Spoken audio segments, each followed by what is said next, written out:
কখনো কখনো মানুষের ভেতরটা একটা গাছের মতো। বাইরে যতই সাধারণ মনে হয়, ভেতরটা ততটাই জটিল শিকড়ের বিস্তার। এই মুখটি শুধু একটি মুখ নয়, এটি এক অনুভূতির প্রতিচ্ছবি। মাথার জায়গায় জন্ম নেওয়া গাছটি যেন চিন্তা, স্বপ্ন আর স্মৃতির প্রতীক। আর শাখায় ঝুলে থাকা চোখ দুটি মনে করিয়ে দেয়, জীবন আমাদের শুধু দেখতে শেখায় না, অনুভব করতেও শেখায়। আমরা প্রতিদিন অসংখ্য দৃশ্য দেখি, অসংখ্য মানুষের সঙ্গে দেখা হয়, অসংখ্য অনুভূতি জন্ম হয় মনের ভেতর।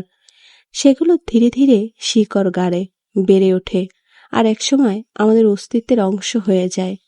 এই শিল্পকর্ম যেন সেই নীরব সত্যের কথাই বলে, মানুষ কখনো শুধু মানুষ নয়, সে তার স্মৃতি আর অনুভূতি, তার স্বপ্ন এবং তার দেখা পৃথিবীর সব সমষ্টি একসাথে জড়ো করে রাখে। কিছু গল্প যা মুখে বলা যায় না, কিছু গল্প কেবল শিল্পই বলতে পারে।